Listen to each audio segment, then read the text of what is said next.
Hi and welcome to Knit with Hannah. I'm Hannah. Today we're going to talk about knitting on a budget without compromising on the yarn. Hi and welcome to Knit with Hannah. I'm Hannah. I'm here with Knitting Natter to help you learn to knit the easy way. Let's talk knitting on a budget. Knitting on a budget can be something for those times when your budget has to be prioritised somewhere else. And it's just one of those things that happens sometime. And if you're a knitter, you will notice, is this so important in my life? There are so many benefits to knitting. There are so many benefits to knitting that we don't even imagine are there. Mental health, physical health, helping you get through those times that might feel a bit more difficult. Giving yourself the me time, the time where you can prioritise you. And then also you might want a budget just because you want a budget. You might be saving for something. You might have a debt that you want to pay off just because it was a debt from 3 or 4 years ago. Knitting can cost money. So let's talk about knitting on a budget today. I've got lots of tips for you on how you can still knit. You can still use good quality yarn and not compromise on that part of the knitting as well. So the first thing, without even thinking about the yarn, is to use patterns multiple times. Patterns can cost money. And it adds to the cost of knitting an item if you buy a new pattern every time. So, especially if you are knitting Christmas gifts, just as an example, knit one pair of mitts with one pattern multiple times. Knit face cloths and dishcloths multiple times with the same pattern. Knit a baby blanket every time there's a new baby in the family, but always use 1 or 2 patterns, and then you will have multiple items that look almost identical, but maybe it's a different colour. Maybe you've added a coloured border, but you're not compromising on the quality of the yarn. You're just saying, I'm not paying for a new pattern every time I knit something. You can change so much and be really creative.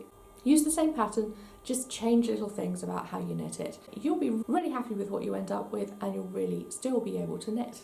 Okay, so my second tip is to have a leftover project ongoing. This might be that every time you finish knitting something, you take hold of all the leftover yarn. If you're knitting a jumper or a sweater, you will know that you've almost finished a ball of yarn when you're knitting a sleeve, so you start the new one when you knit the next one. And then you might have 3 half balls or 3 part balls when you've finished to just kind of clump together and think, oh, am I ever going to knit with that? Well, you can do all sorts of things with it. So you could knit an ongoing project with the larger pieces of yarn. So you can knit squares for a blanket.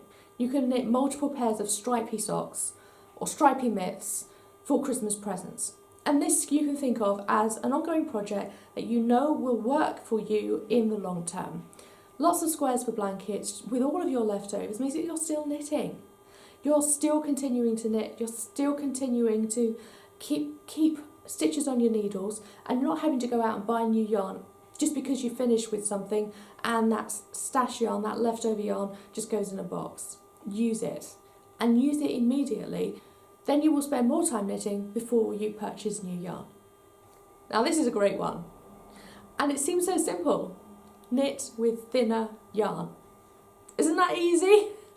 If you want to knit something, you don't say, oh, super chunky yarn. Super chunky yarn is actually quite expensive. It doesn't go very far. You may have 80 metres in a ball. And you're using really big, thick needles, so it doesn't go very far. You will see the fabric grows really quickly when you're knitting. However, there are only so many stitches, and as you're knitting, it won't take you that long to get further. So if you knit with thinner yarn, there could be 250, 300 metres on a yarn. That is, if I do the calculations very quickly, that's 4 times as much as was on a super chunky yarn. You're going to use thinner needles, so there's even more stitches to get to the same place, even more rows to get to the same place. So you're knitting a jumper. It will take you much longer to knit something, but it will give you that me time, that mental health time out. The physical health part of it as well will really benefit you because you're knitting more and more and more. So you may pay the same price for thinner yarn to knit the same jumper, but it will take you more time. So if you want to knit on a budget, just think about that. Just downgrade your yarn into a thinner yarn. Quality of the yarn I don't want you to change. I want to say, yeah, this is still great quality yarn. The finished item will last me just as long as it would have done if it was super chunky yarn. Okay, so this next tip is something you might be able to do if you use a local yarn store. I recognise here we are in 2020 as I release this video, a lot of them aren't open at the moment simply because of safety reasons with coronavirus. However, what I will say is your local yarn store can be really helpful. They may say, yes, we'll organise this for you even now, even here and now.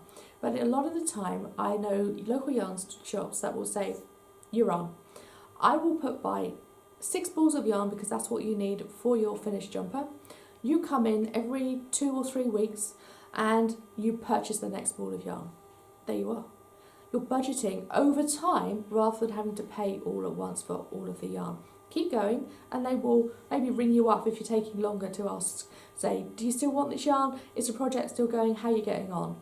It will keep you focused and motivated to keep knitting because I'll get the next ball of yarn next week. I've got to keep knitting. And it will mean that your budget is spread out over more time. And like I said, if you're using thinner yarn, it will take you more time between the balls of yarn as well. This tip is a really quick, easy one. Request knitting items as gifts. If you are someone who has a big family and they all say, what do you want for Christmas? What do you want for your birthday? And you go, I want this, this, this, this and this. Thank you so much. You might be a gift card for a knitting shop. It might be, I need a whole new bundle of needles. Can you get me this little set? It could be something that simple and you don't have to pay for it. Someone else is paying for it.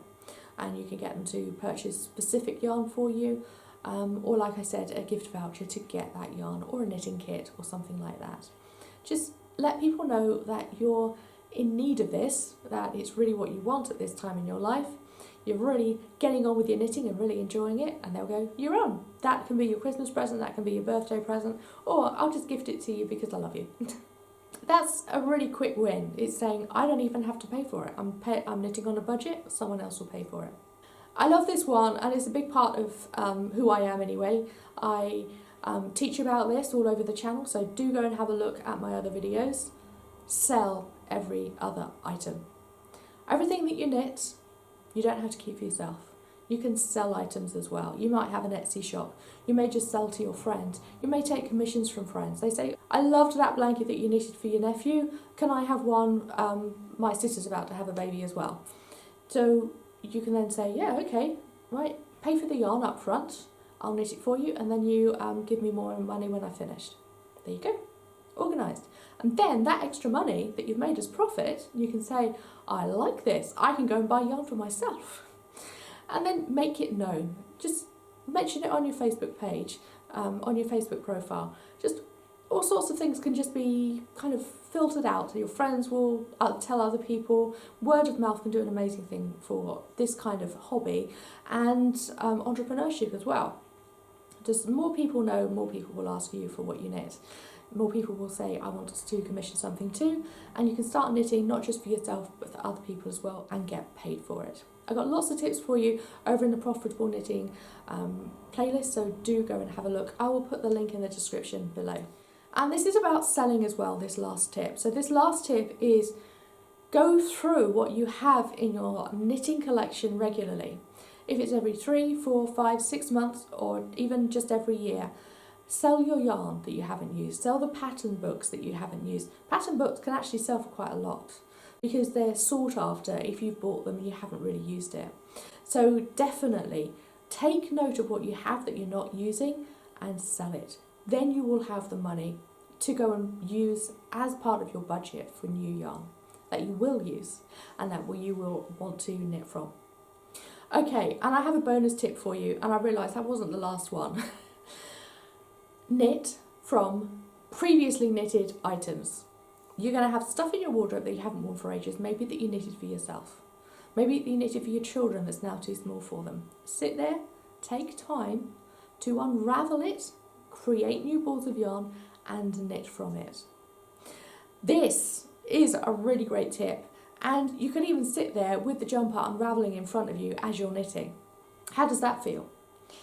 That is really knitting on a budget because you're not paying for new yarn. You're knitting with yarn that's already been used. That is a lot of tips on knitting on a budget without compromising the quality of the yarn. I just want you to recognise that the quality of yarn won't just feel nicer to knit with, it will motivate you to knit more. But it will mean that very likely the finished item will last longer. Use patterns multiple times. Have leftover projects ongoing, so the yarn that you finish with doesn't just sit there, you actually use it in between projects. Knit with thinner yarn, so the project will take longer to finish. Buy one ball at a time from your local yarn store. Request knitting items as gifts. And then I was talking about selling what you've finished knitted, or take commissions, and sell any pattern books or patterns that you haven't used or you've finished using, and then create balls of yarn from previous knits and use the yarn again. Okay, that was a lot of tips. So we can knit on a budget, we can keep knitting without compromising the yarn quality, and keep the benefit of knitting in our lives alongside it all as well. Thank you so much for joining me today. Like I said, the links to the Profitable Knitting playlist are below. And if you like help decluttering your yarn as well, I mentioned selling the yarn and the patterns that you already have, then I'll link to the declutter challenge as well, because decluttering your yarn can actually help you focus on what you do need, what you don't need, what you've got already to use and what you can sell, and I'll help you with ideas on how and where to sell it too. Okay, so that link is in the description as well. I will see you again soon. I'm here every Tuesday. If you click on the subscribe button and the notifications bell, then YouTube will let you know when that new video appears. Thanks for joining me today. I'll see you again next week. Bye for now. Happy knitting.